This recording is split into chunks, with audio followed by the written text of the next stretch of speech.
Welcome to the Momentum Matters podcast, where we have courageous conversations with women leaders. You'll hear about their accomplishments, their experiences, their challenges, and best advice. If you are inspired by women who have overcome the barriers and gone on to do extraordinary things, you are in the right place. Hello, my name is April Benetollo. I'm CEO of Momentum Leaders, and welcome to the Momentum Matters podcast. If you're a new listener, we want to say we thank you for being here, and if you're a returning listener, thank you for coming back. If you're enjoying what you hear today, please remember to like and share. We offer this podcast as a free resource to the community, and it's just a way for us to get more content from Momentum Leaders out there to people, no matter where they are in their career level, no matter what their gender, and also no matter where they are in terms of geography. So with that, if you like what you hear today, please remember to like, and hopefully you'll share with a friend. Okay, so let's get started. My guest today is Janet King, and she's the founder of The Gathering Lab. The Gathering Lab is a deeply intentional community that is all about how we find and nurture meaningful relationships. And Janet is not only building a new company, but she's also doing it as a relatively new mom. So she's a founder that's navigating the blurred lines between tech and social relationships. She's a thought leader on some of the challenges that social media and AI have introduced to us as human beings, trying to form relationships, and what those tech evolutions, how those have had an impact on us as a human connection. So in this episode, we are going to talk about everything from how Janet matches people in her cohorts to the role that social media plays in enhancing and many times also distorting the relationships that we are building with others. Sometimes it can deeply affect our sense of closeness. She's going to talk about some of the pros and cons of AI and its uses, and also some of the things we need to be wary of, especially in terms of how it impacts relationships. And she also is going to share with us what it's really like to build something this personal, to build a company at this time on these principles, while also starting a family. Whether you're craving a more authentic community, or maybe you're building your own mission-driven company, or maybe you're just curious about how we can reconnect in a fairly disconnected world, I think this show is for you. All right, so let's get started. Welcome, Janet. I'm here with Janet King. Janet, thank you so much for being with us today. I am thrilled to be here. Thanks, April. Excited to dive Okay. in. Well, I want to get right to it. I mentioned in the intro that you're the founder of the Gathering Lab. You're also a fairly recent new mother. And I wanted to start with just understanding a little bit how you got inspired to start the Gathering Lab. I mean, it's a big deal to start something brand new, especially in this day and time. So it takes a lot of courage to do so. So what was your inspiration? Yeah, it feels accidental and like it happened over 10 years and overnight. So I think I've always been someone who's very much valued deeper connection and having a diverse group of friends and networks. I joke that I'm a Scorpio, so my love language is heart to hearts. And that interest turned professional in my career. I was working for a national nonprofit consulting firm with school districts. So essentially helping public schools deliver a great education for students. And my lane, my expertise became community engagement. I would help district leaders, essentially would come into cities and communities to build more trusting relationships across different leaders in the community in the name of students. And I was doing this for years. I loved this work. It was a lot about the power of listening and what could happen when a group of people got together and were motivated to make changes for a reason bigger than them. But what I started to notice is over the years, my job was getting harder. And no matter where I was going, whether it was rural Sanger, Texas, or Detroit, Michigan, or more recently, counties in Florida, I realized that it seemed like we were shaking or adding bricks on a shaky foundation, and that best case scenario, district leaders would have very few relationships with community leaders, with their families. And worst case scenario, things were very hostile in the community. And we were having a hard time kind of making agreements and getting to big decisions for students because we couldn't even get past some of the most basic aspects of building relationships. And this, frankly, like broke my heart. It was breaking my brain and breaking my heart. Like, what is going on with the state of our relationships? At the same time, personally, I had been working remotely in Birmingham for years. The pandemic happened. I had become a new mom for the first time. And I was feeling lonely. I was feeling like how I want Birmingham to be the place where I have my roots, where I feel like I have those girlfriends I had in college. And I was in a transition where I really wanted to find my people.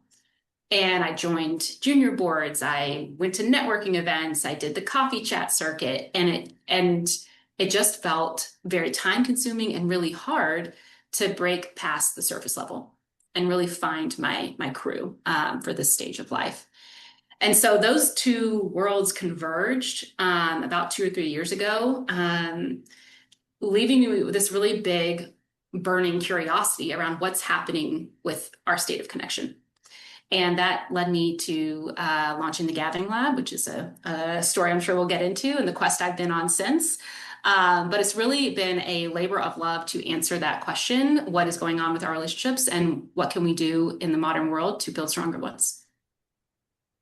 Fantastic. And during that time, so you had an intersection of so many things. You were a remote worker, then the Yep. pandemic happened, and you were a new mom. Can you tell us a little bit about how those three different factors impacted you personally, but also how you saw it impacting others in a way that inspired you to start the Gathering Lab? Yeah, so I mean, I think anytime we go through a major life transition, like becoming a new mom or a new relationship or a new job, we change. It's very natural for us to change and evolve. And I think I found myself becoming a new and different person after my daughter was born. And that meant I was craving something new and different in my social life. I frankly wanted more depth. I wanted, when I was asking for time away from my child and my husband to cover, I wanted to go to people who filled my cup up. And I realized that I was having a gap there. And, so I think me having changed and kind of evolving was a factor in that. With remote work, I didn't know it at the time, but it was one of the, I feel like, last standing places we have to be proximate to people consistently is the workplace. It's like physically going to a workplace with a team, right? That's where we spend a lot of our time. We get that consistent interaction. And working remotely, I loved being able to work for this big mission, this great company, get exposure to what was happening across the country. But I didn't have the opportunity to be physically close to people where I lived. And that meant a few things. It meant, I was craving social connection at the end of the day. My husband would come home from his physical workplace and be exhausted, and I was ready to like hang out and have all this conversation. But it also meant I just felt a little bit untethered and didn't know where to start to build my community here. And didn't have that kind of natural infrastructure built in. So those were a couple of different factors. And then the pandemic hit. And as I talk a lot about in our work, we are social creatures, and our social muscles atrophy just like our physical muscles. And when we spend less time together in person, we are missing out on those opportunities to practice this kind of social wiring we're built with, to pick up on body language, to respond to vulnerability cues, to carry on a deeper conversation. And so I think all of that combined left me kind of craving that interaction, that depth, that feeling of belonging that we are wired to crave. And I knew I had to do something about it. Wow, yeah. And before we get into actually how the Gathering Lab solves that problem, you mentioned, we are social creatures, and so I'm really interested to hear your take on how social media. I mean, I think we hear about it in the media, but I'm Yeah. very interested, as you, as someone who studies this, what's your take on how social media is consuming so much of our time and yet driving wedges between our human relationships? Oh boy. Big one. So uh so there's a lot of talk about the loneliness crisis, and there are this, as someone who's been studying this for a long time, really our social lives have been changing for the past several decades. Since the 60s when the television was introduced, since the 80s. Robert Putnam has a great book called Bowling Alone that came out, decades ago. So there's been a lot happening that has gotten us to where we are today. But I think with the introduction of social media, I like to think of it, I often call it the junk food of connection. So we, like I said, are social creatures. It is a need. I think social science has caught up to this idea that just like physical fitness, social fitness is just as important to our health, our happiness, and our longevity. And so we have finally caught up. I think the modern version of health acknowledges how important our social ties are to our well-being. And if we acknowledge that, social connection is a need, just like hunger, just like thirst. And when I'm hungry, I can go to McDonald's and get a Big Mac, or I can go to Whole Foods and cook an organic meal. And one of those will both will fill me up, but one of those will leave me feeling more sustained, right? And so I think we're living at this time where you have lots of choices and opportunities for how you fill your connection bucket. And going on Instagram and using social media is that kind of junk food way to do it. You're getting asynchronous interaction. It's not in person. And the kind of gold standard for what we need as humans is that quality in-person interaction. And so I always like to say, like, just take a kind of a quick pulse check at how your social lives are looking. If you are filling your connection bucket with social media, it might be time to balance that out and look in your life where you can add in more of that in-person quality interaction. Esther Perel has a great quote that I love, that I cite often, is modern loneliness is having 1,000 friends on Facebook and no one to feed your cat. And I think, yeah, Awesome. what that signals to me is that we are having a lot of connection, but it isn't that deeper, more vulnerable, reliant connection. That is where the heart is, for how we feel like we belong and are seen and have people who count on us and vice versa. So I think a lot of us are feeling that way of like, I know a lot of people, I kind of interact with a lot of people, but where is that depth? And that's what we've really been on a quest to kind of understand and get underneath at the Gathering Lab. So how does it work? How does the gathering work? What is it? And Well, let me talk about how it started. And because I also, I think we've talked a lot about entrepreneurship and just how hard it can get started. And what I love about the origin story of the Gathering Lab is I started exactly where I could start. And like I said, I was kind of experiencing this problem at the macro and the micro, and I was obsessed with the science of what it takes to build trust and belonging. And I'd been practicing the art of that. And I really would just like, I was at a time, I was career transition in my career where I was asking some bigger questions about how I want to use my gifts. And like I said, I was kind of burnt out in the education world, and I was feeling this like desire to like create a solution. I think that's the only way I could put it. I was like, there's something I want to create. And I took a sabbatical. I did some side consulting and all the time just kind of set up this container for me to explore. And after a few months of that, it kind of came to me in this idea of like an intentional dinner party. What if I got some friends together who didn't know each other and kind of tested out this prototype, the science of everything I've been learning, to see if it can kind of create that depth, that meaningful connection that I know I've been craving and that seems to be, missing in a lot of our interactions. And so that was how the Gathering Lab was born. It was a scary enough thing to try that, like, I felt like I could do it. And I invited 12 friends who didn't know each other over to my house for something called the Gathering Lab. And we were going to be using the science of how we bond to have this experience together. And I really didn't know how it would go. And my friends were, I think, side-eyeing me, like, what is going on over here? And I was like, just trust me.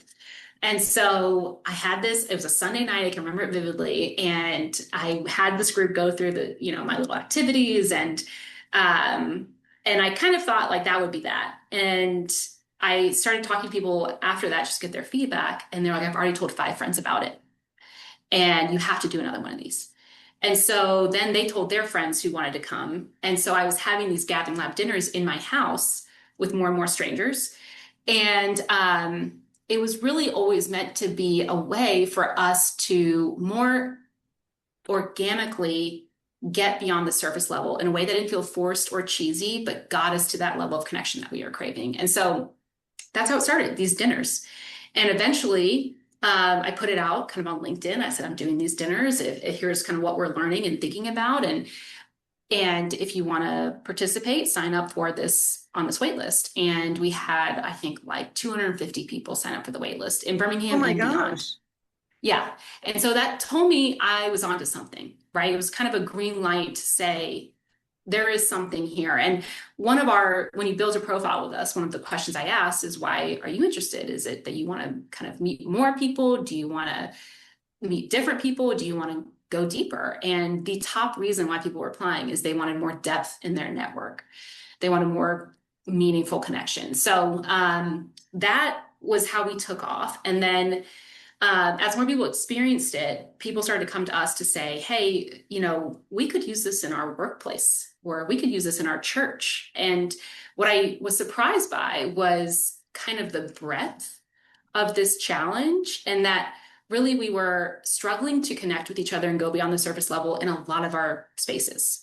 And so that launched us into kind of more partners, more ways of trying out the Gathering Lab beyond dinner. And these days we have a version of it called Circles, which emerged from the dinners that gave a great, strong foundation to meaningful connection, but was missing that consistency. And so Circles offers a consistent connection experience that we are now trying in the workplace, in the church, and in the community. And so I can kind of break it down, talk about what we need for our meaningful connection to form and how we use the science of how we bond to deliver that through the Gathering Lab. But that is a little bit how we started and what we're up to right now. Yes, I think a lot of people would be interested in, how is this different from, say a card game where you're drawing, a Right. card and you've got to say something about yourself, or how is it different from the small groups that they're already experiencing at church and those kinds of things? Yeah. So I'd say first, one thing we talk a lot about, one thing I have realized, I think there's a lot of research and talk out there about the loneliness crisis. And to me, it's never sat right with me exactly. Like, that to me describes an individual problem and infers an individual solution. And I think what's become more clear to me over the past several years is it's not just a loneliness crisis, it's that we're becoming more antisocial. We are actually behaving against our instincts to connect and be with one another. I think this is exemplified by how we feel when a friend cancels plans. Our reaction is usually like, yay, right? I get to chill. And so there's something interesting changing actually about the waters we are swimming in that is making it more difficult for us to build the social lives that used to happen just more naturally because of how our life was designed. That is And so so, interesting, Janet. I had this conversation with a friend just yesterday who said, I was making plans for the 4th of July, and now my friends that I was including and trying to limit the number, right, so that it could be small and yeah, intentional. And now, they're waffling. yes, And she was extremely frustrated because she was yes, sharing with me, this happens all the time. And it makes her feel like she's not going, oh, yay, I get time back. And she is a super busy person.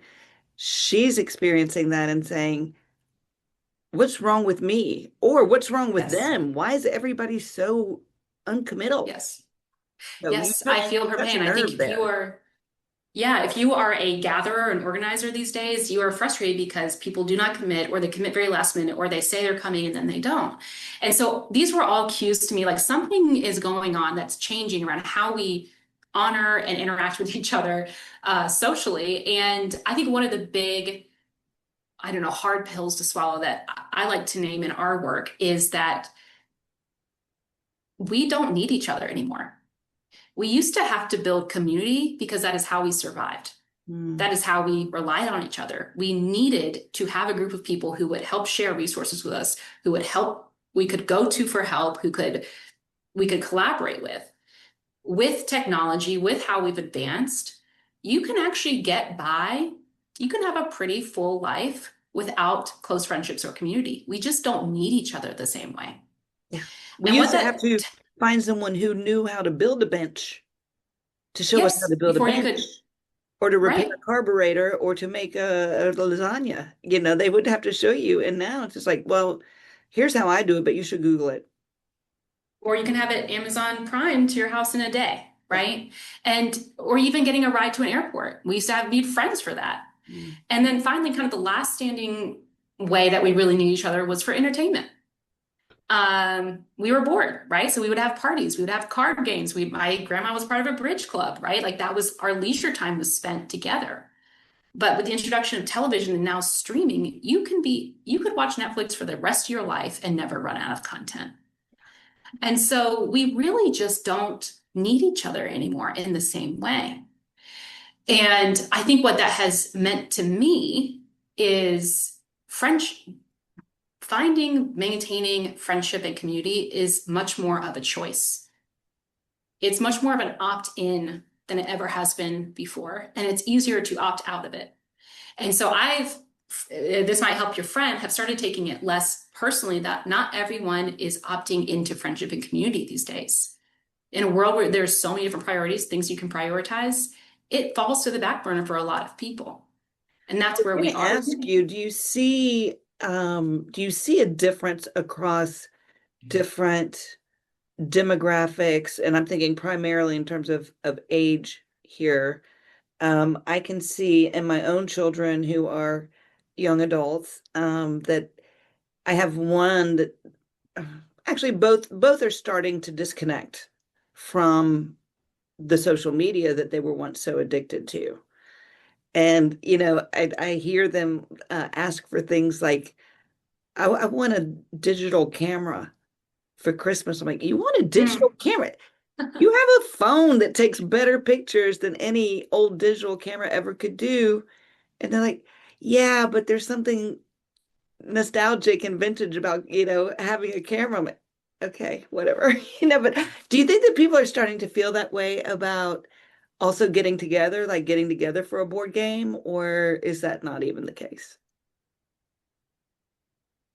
I guess I can really only speak anecdotally. I certainly think there is a resurgence or a reclaiming of how our time is spent together and to what extent it goes to technology. One of the things that cannot be argued in all of this research around loneliness is that we are spending more hours alone than we have ever spent before, like in history.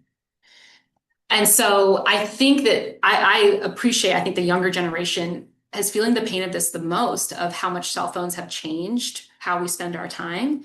And I think there is a reclaiming of how we be more intentional about that. Um, but I think the Gathering Lab was partly a way to start curating the people who do believe in this, who do value community, who do value going deeper.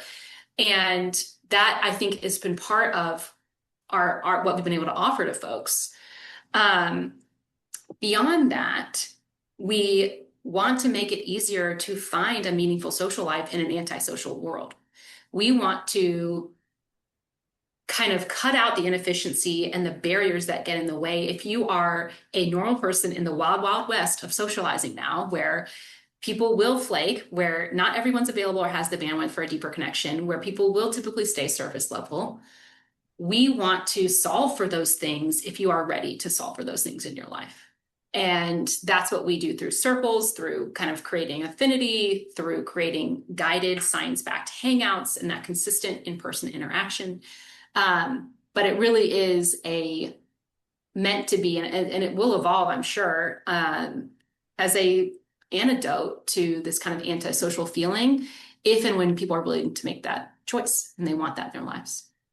So we were just talking about, like, are there people who are making the choice to be more intentional about their relationships and distance themselves a little bit from their technology, but also, and we are, I promise, we are going to get into how does someone actually participate in the Gathering Lab and what Oh happens. yeah. I think that's where the real gold mine is in this conversation. But just before we get there, what about the people who are going the opposite direction? And, forget social media, they're interacting with AI Right. and making friends Yes. with whatever their AI interface is of choice. And, you hear those horror stories in the media Mm. about an AI telling them to do things that are unhealthy or that they really shouldn't do. So what are you finding out about that? Or is it a little bit too new for it to be impacting what you're seeing? Yeah, I mean, I think something I am accepting is that AI companionship is the future. It is certainly part of how a lot of tech companies are thinking about solving the loneliness crisis. I mean, Mark Zuckerberg recently was said that, the average American wants up to 10 to 15 friends and only has three. So that means there's 12 spots for an AI chatbot, right? So like, absolutely, that will be part of what's on the menu for how we find companionship. And I often say, like, human relationships are the last frontier of inconvenience, right? Human relationships are messy. They're inconvenient. They take a lot of time. They take a lot of work. People don't always say what you want to hear. People can say something that makes you mad or offends you. And we are getting so used to convenience that now is starting to feel that we'd rather choose it, even when it comes to our companionship. And I think we still have a lot to learn about how that will affect us. But one story I think about a lot for myself is, I have been starting this company. It is risky and hard and to do something new. And I have really smart advisors that I love that challenge me. And one day I was having a day where it's like, oh man, this is really hard. And I've been reading about all these AI chatbots. I was like, let me just kind of see. Normally I would call my advisor for this, but let me just see how an AI chatbot does. It's supposed to be my personal assistant or whatever. So I pulled it up and I'm like, hey, I'm having a tough day. I'm just feeling a little bit like it's really hard to build something new and whatever. And this AI chatbot did a great job of responding. I said, well, what are you trying? And they're like, well, it sounds like you're doing all the right stuff. Like, you're like, wow, I'm really proud of you. Like, it was saying all the right stuff. And so I left. I was like, honestly, I feel a little bit better, right? That was a pretty good job. And I was telling my father-in-law, who's a clinical psychologist, this story. And he was like, well, would your advisor have said the same thing? And he wouldn't have. He would have probably pushed me a little bit harder, helped me get underneath the feeling of why I was scared, helped me come up with a challenge for like what I was going to do to like kind of take the next step. And I missed out on his wisdom, but I got a nice sugar-coated response, right? And I think that will be the cost of AI companionship is it will in the moment help us feel better. And it might even, I think there are even some optimistic possibilities about how it can help improve in-person relationships. But wisdom, insight, creativity, even just the quality of our life, that happens through real relationships. My advisor, knowing the challenges I've been through to start this business, will make it all the sweeter when I call him for a win, right? But if I take out that part of our relationship, who do I call when I have to win? Who will really understand how far I've come? So that's just one example I think a lot about when it comes to our companionship, but I think this will be a problem we are facing for this next several decades. Yeah. And yeah. And I often think about AI can only interpret or read what we tell it. It's never Right. going to see what a human can see that Right. lies in what you're not saying. Yes. What does the furrow in your brow mean, or Yes. the teariness in the eyes, or the shakiness of the voice? That's something that AI doesn't Right. pick up on, at least not yet. Okay, so before we go off into the scary, scary future, tell me about what we can do about it right now. Tell me about how the Gathering Lab works as it is, as you offer it today? Yeah. So I often talk about there's like four building blocks of meaningful connection.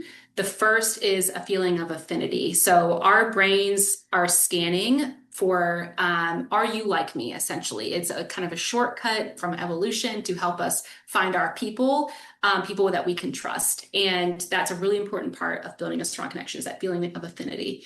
The second piece is vulnerability. We really need these kind of quality, deeper interactions that require mutual self-disclosure. We build trust through vulnerability loops.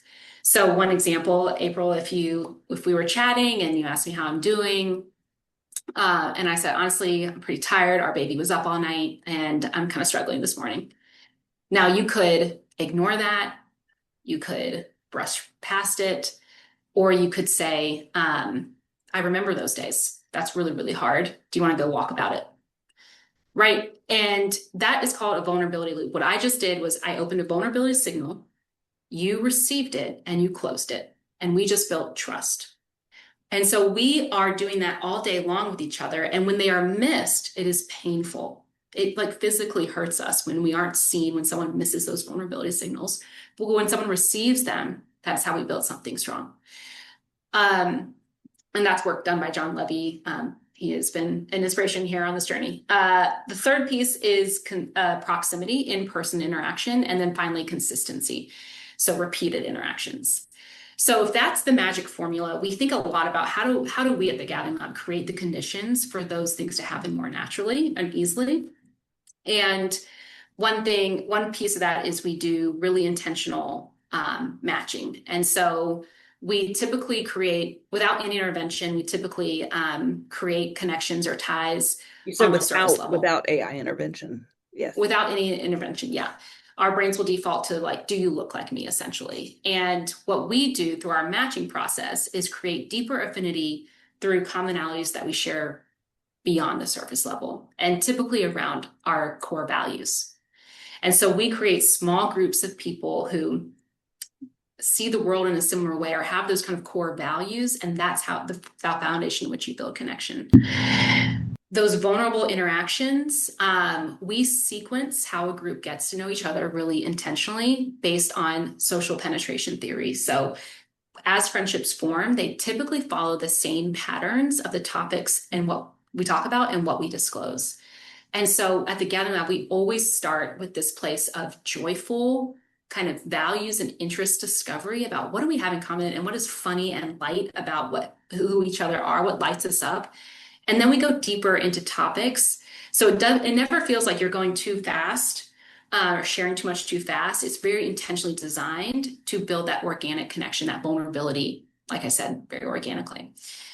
We do that through magical questions, our sun and moon questions that are positive, affirming, and designed to kind of get to the deeper good stuff of who we are.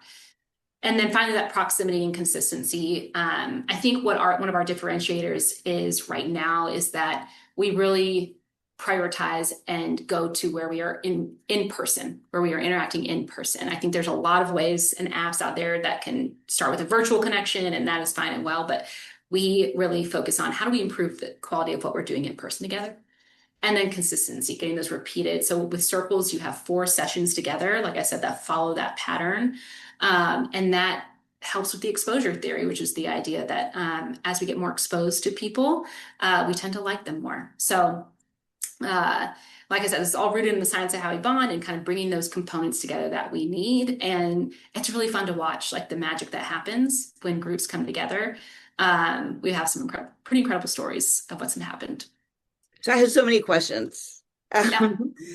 So it sounds fantastic, and it sounds like something that I think many people that I come into interaction with especially through Momentum, would benefit from something like this. You previously did work in diversity, equity, and inclusion and belonging as a profession. And so I'm interested in you talk about like being able to find likenesses based on people's values. So how do you walk that line between finding people that are similar, but not finding people that are the same? Where do you look for the, I guess, the diversity in the group to keep it kind of interesting? Yeah, so there's a well-known behavioral science principle called homophily, and it's the idea that birds of a feather flock together. That, like I said, our brains have this shortcut to find who am I going to be safe with, and we do that by finding who's familiar to us, and like I said, typically who looks like us. We assume more shared values and more trust with people who look like us, and that is just how we are all wired. And yet, um, there is so much more that we have in common than what we share on the surface, right? And so I think I learned that through my diversity, equity, inclusion work because I would go into a place and I would interview a fired up school board member who felt one way about an issue, and I would interview a grandmother who lived 3 blocks from the school. And when I got those people together and started from this place of why do you love this school district? What has this school meant to you? Each of them had very personal stories about why they were doing what they were doing. And they could see each other through that lens that let us then open the next door of, okay, then let's talk about this. And so I learned there that when you change the conditions of how we meet, you can actually change the outcome of what people can do together. I love And that. so we really think a lot about if we change the conditions of how a group gets to know each other by bringing them together around an affinity, around a commonality that means something deeper than, you look like me, which is how our brain might do it. I think we were really surprised by who we connect with. And the beauty of that is like, I think about each person as a node and they represent an entire network. And when we connect with different nodes, we access so much more diversity through our networks than when we stay insular. So worlds can open up when we open up to the idea of connecting people who might look different than us or be different than us on some surface level way, but actually share more in common with us than we think. And do people continue to meet after their sessions are over? Yeah, I mean, we have a lot of different versions that people have participated in, but some of my favorite stories coming out of our first community circles is a group that is still meeting together monthly, that they try out new restaurants in Birmingham. And this was a group that was matched on shared values of faith and family. And they were all in very different places on that journey. But what they found is that they were like in this journey together is what they felt like.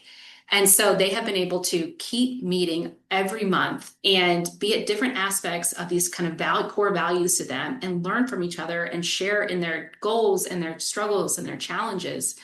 And that's been one of my favorite. I've gotten emails from this group that's like, these women have become a cherished part of my life. And they never might have been who I would have picked out, but here we are sharing this really significant kind of time together now. Yeah, fantastic. Are they, beyond you setting up the cohorts, are they curated by you or other people that have been trained by you in any way? Like, is there someone else present or how does that work? Yeah, so we really believe in intentional kickoff. So whether it's in the workplace or working with some churches or with our community, we want to set the tone. And part of that is to both kind of normalize what's happening in the world and be like, you're not alone, and set some clear norms about how this experience will feel different. I really want the Gather Lab to feel like you are entering a sacred space. Like out there, we don't know what's going to happen, but in here, we are all making this kind of shared commitment, A, that we are going to show up, and B, around how we are going to show up. And so I feel like that's our responsibility to kind of set. But the interesting thing I started to notice is that once we kind of set that tone, for example, like I would have these dinners and then I had a reunion that I remember at Kerrigan's and I invited all the people from the dinners. And one of our rules was no cell phones and no asking what you do for a living. And so everyone had been to our dinners and knew those rules. And when they came to this social, I didn't have to go over those rules. That's how everyone interacted with each They just other, did right? it. They just knew I'm at a gathering event. I'm not going to be pulling out my phone. I'm not going to be asking what they do for a living. And so it really started to signal to me that, when we create that intentional space, people then choose to show up that way when they're with us. And so we start with that strong kickoff, but then we honestly trust our groups to hold that space for each other after that experience. I love it. So interesting. We actually do that in our momentum classes. We have everybody put away their phones, turn them off, We don't keep them from asking people what they do, but the no phone thing really takes, Oh, especially our executive women. You're gonna do what? I can't, yeah. nobody can reach me, not my family, not my work. Are you kidding? Yeah. But it's super beneficial, and by the end of the year, they will often walk out of the class and forget their phone until they get to their car, Yes. and then they're like, "Oh, hey, where's my phone?" Yes, I know. And that presence is so important for us to really connect and give. I think what the phones did was allow us at any given moment to escape to our own world. And I'm feeling um, uncomfortable in the presence, exactly. or I'm feeling alienated, or nobody's talking to me, so let me pull out my phone. Exactly. And then the other thing is the phones are designed to give us that dopamine hit. And so our brains get kind of addicted to that checking of the email and the notifications. And all of a sudden being in a 45-minute meeting feels boring because we haven't gotten 10 dopamine hits of checking our phone. And so I think a detox from that, even, at a session at Momentum is really important to us kind of remembering, oh, actually we can do this. Right, right. Well, I'm since so many of your things are in person, I'm sure that there is a capacity issue, and you've got a high demand. If the first time you ever put it out there, you had 250 people want to sign up. So, how does someone go about participating, and what are your plans to be able to scale in the future? Yeah. So right now, for the individual person, especially for a woman who might be pursuing momentum, we do community circles, which is designed for women in their 30s and 40s who want to cut through the surface level and find genuine connections here. The one thing I want to normalize is that, as I shared with my story, as we evolve and change, so do our friendships. And we actually replace half of our inner circle every 7 years. And so I talk to a lot of women in their 30s and 40s who are going through a friendship transition, and it is totally normal. But what is not normal anymore is this kind of antisocial culture we live in that makes it so difficult to then find real connections. So Replace. Yeah. exactly. So if that is you, that sounds like you, working remotely, especially, then community circles, we do them seasonally. So we have summer circles about to launch. We'll do fall circles. And that is something that you can check out on our landing page. But we are also doing circles in, like I said, a few organizations and companies. And we are always kind of learning about what works best and where we are meant to live. And so I'm sure we will be making some decisions in the future about what our offers are and who we serve. But if you are a leader of an organization, especially a group that might be bringing together really diverse people who need strong connections, we have found a real sweet spot there of being able to unlock that for groups and companies. And I imagine that part of the way that people sign up or engage is that you've developed some technology around that to make that somewhat scalable, right? To sign up. Yeah, exactly. So you build a profile with us through community circles, and then we let you know if you're a match for that season of circles. And for our companies, we do the same. So we're basically doing the Gathering Lab kind of in-house for certain large companies where their employees can participate in the Gathering Lab experience with other employees, and they have their own kind of branded profile and landing page and experience that they go through their company. And yeah. Oh, awesome. And we're still learning how we scale this. We've done a few different pilots and opportunities in different cities. Um, I am a working mom with a new baby. And so that is always on my mind of how do I, ironically not lose out on my own happiness and quality of relationships while building this business. So it's a balance, but it's a good problem to have. Yeah, absolutely. And so where do people go? Where can they find you on the web? Where can they find you on social media? Yeah, so thegatheringlab.com is where you can check us out. You'll see there's for individuals or for companies. And then we do have an Instagram. I like to say I'm like bad at social media, good at in-person relationships. So like, Fair enough. you'll get what you get on, right? It's a lot of me kind of explaining our method. And that's where you can also get announcements about when we're launching the next version of Circles. And we do workshops too, the kind of hidden reasons getting in the way of our modern connections and what you can do about it in your day-to-day life. So that is something, if you sign up for our newsletter, you'll get the notice around those. People have found those really practical And I want this to feel approachable. I don't want this to feel like, well, I might as well give up. There are little micro moves we can make in our day to day. And if you're ready to make a big shift, something like circles would be great. And can you give us an idea of the ballpark of what it costs to participate in one of the circles? Yeah, so as of now, our to participate in circles, which is this 4-week guided experience, it's $149, and you can also do circles plus one-on-one matching. So if you are looking for someone, if you are just looking to broaden your social network in an intentional way, circles is a great option. If you really want to meet folks who are in your exact life stage and a good match for you, you can add on the one-on-one matching, where we will make 2 introductions to other women in our pool who are a good match for you. So that is kind of the idea, that we've curated this community who are willing to invest and who care about connecting this way, that you can keep kind of tapping into as you grow. I love it. So much cheaper than therapy. I know. And like, what I Not to didn't ding know is how, therapy in any kind of yes. way, but I mean, maybe if we had more intentional interactions with other humans, we would need less mental therapy. Positive social interaction is truly just as beneficial to you as working out, like what it does to our system. It is so good and healthy. And I think we all know this. If on a day you're like spiraling out and you call a friend, you're like, I'm having a rough day. And even after a few minutes of talking to them, you're like, this isn't so bad. Yeah. So yes, we think it is a great value. And we would love to see Momentum Women sign up and participate. Fantastic. Well, we would love to help facilitate that along, so we can talk more about that, Janet, offline. And I just want to thank you so much for being with us today. Best of luck with your 2 little ones, and with building the Gathering Lab. I think it's such a needed service, and cannot wait to see where it goes from here and how we can help. So remember, everyone, that is gatheringlab.com, where you can go and get more information, or follow them on Instagram. And Janet, thank you so much. We really appreciate your time. Thank you, April. And I want to acknowledge the work y'all are doing in our community to bring women together in person to deepen and diversify their networks. It all matters. And so I love that we're kind of collaborators in this space.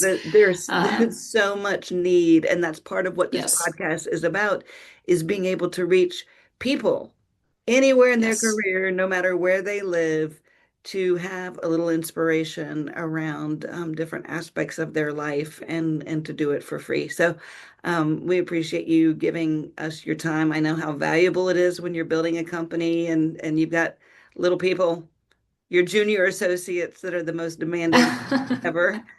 So yes, we really appreciate you, and I'm sure we will have you on again. Thanks, April. Okay. Thank you for listening to Momentum Matters. We invite you to subscribe to our podcast as we share more important conversations with women leaders.